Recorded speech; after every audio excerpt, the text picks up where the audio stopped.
हमारे सनातन हिंदू धर्म ग्रंथों में प्रत्येक महीने के महत्व को भली प्रकार से दर्शाया गया है।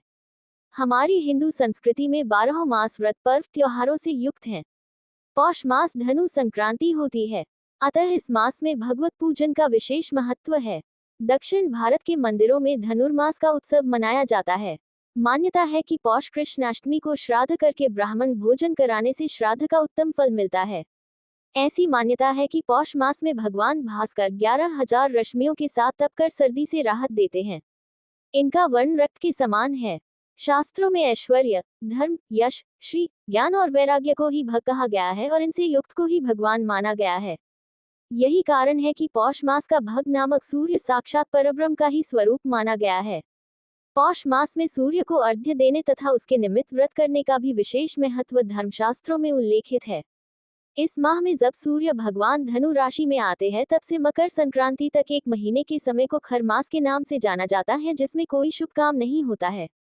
खर मास लगने के जब 15 दिन हो जाते हैं तब किसी भी एक दिन तेल के पकौड़े बनाकर चील कबूतरों को खिला देते हैं।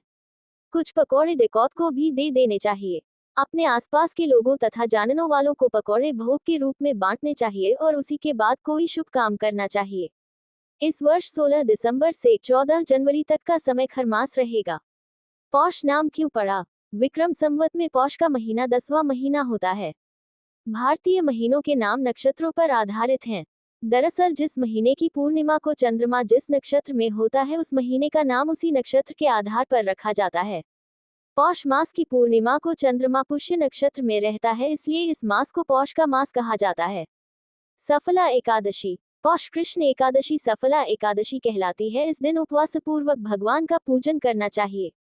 इस व्रत को करने से सभी कार्य सफल हो जाते हैं। सुरूपा द्वादशी। पौष मास की कृष्ण पक्ष की द्वादशी तिथि को सुरूपा द्वादशी का व्रत होता है।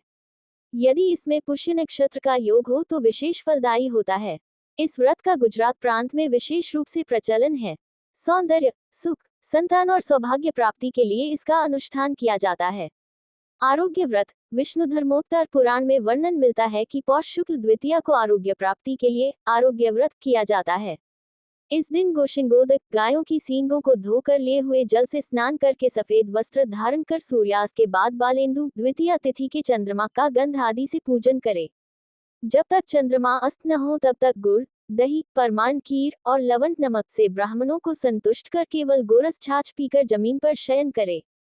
इस प्रकार एक वर्ष तक प्रत्येक शुक्ल पक्ष वाली द्वितीया को चंद्र पूजन करके 12वें महीने मार्गशीर्ष में एक क्षुरस से भरा घड़ा, यथाशक्ति सोना, स्वर्ण और वस्त्र ब्राह्मण को देकर उन्हें भोजन कराने से रोगों की निवृत्ति और आरोग्यता की प्राप्ति होती है।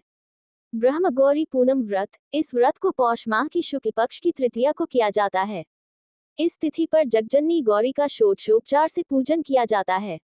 इस व्रत को मुख्य रूप से स्त्रियों द्वारा ही किया जाता है।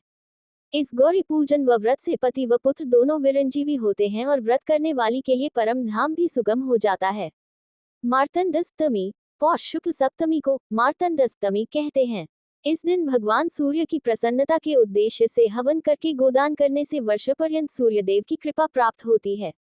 पुत्रदा एकादशी। पौष शुक्ल एकादशी पुत्रदा नाम से प्रसिद्ध है। इस दिन उपवास से सुलक्षण पुत्र की प्राप्ति होती है।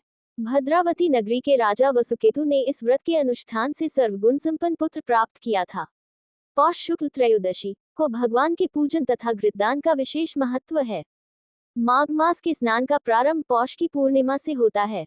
इस दिन प्रातःकाल स्नानादि से निवृत्त होकर मधुसूदन भगवान को स्नान कराया जाता है। सुंदर वस्त्रों से सुसज्जित किया जाता है। उन्हें मुकुट, कुंडल, किरीट, तिलक, हार तथा पुष्पमाला आदि धारण कराए जाते हैं। फिर धूप दीप नैवेद्य निवेदित कर आरती उतारी जाती है। पूषण के अनंतर ब्राह्मण भोजन तथा दक्षिणादान का विधान है। केवल इस एक दिन का ही स्नान सभी वैभव तथा दिव्यलोक की प्राप्ति कराने वाला कहा गया है।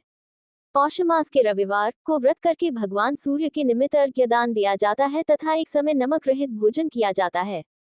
इस प्रकार यह पौष मास का पावन महात्म्य है। मकर संक्रांति। पौष माह की 14 जनवरी को मकर संक्रांति के रूप में मनाया जाता है, क्योंकि इस दिन सूर्य मकर राशि में प्रवेश करता है। इस दिन पवित्र नदियों अथवा तालाबों में सुबह सवेरे स्नान कर दान किया जाता है। दान में अधिकांश खिचड़ी का दान किया जाता है।